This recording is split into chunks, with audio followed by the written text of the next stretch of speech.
sons and I are to put new music on the table, or old music that we haven't heard before. I don't approve of playing the same, you know, as great as Cohran was. I've heard enough of his great hits, Charlie Parker and all of them. I even tried to write down Parker's movie, if you ever heard it. It's the most difficult thing I ever attempted in my life. I even was successful in transcribing Tchaikovsky's Pathetique Symphony, the second movement for Army Band I was in. But I couldn't write Bird. He had places that he goes off the chart, and you can't follow him. So anyway, as a tribute to creative music, which keeps the people energized with creative possibilities in their lives. And so that's what Mississippi Records and we were trying to do with this. And we thought we would get blocked out by the bad weather, and all of these people show up. It's unbelievable.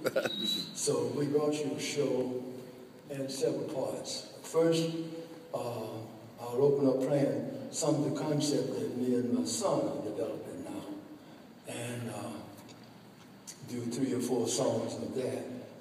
And then we'll go into a very important show that I wrote the music for in 1966, and show how it affected the music in this world. And then after that, we will go into some more music. And we have these pictures of the 60s. And so they should be there rare. When I performed in the 60s, I carried stereo camera around my neck, and everywhere I went, I was a part of everything that happened in Chicago, so I was clicking all the time.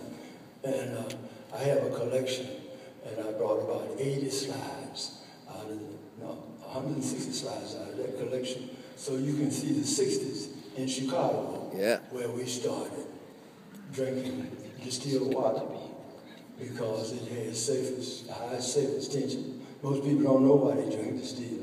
Say it has no taste. We started it natural. It was my daughter who was copying me. My wife took my daughter and made a little mushroom out of her hand.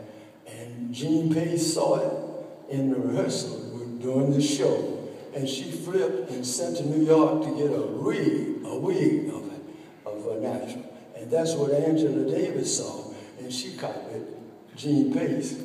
Jean Pace copied my daughter, Rita. And that's where the natural came from. We started wearing African clothes because a couple of sisters decided to make African tight dress as a fashion.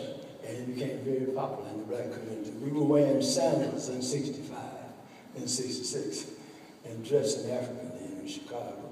It took a little while, but it went all over the planet.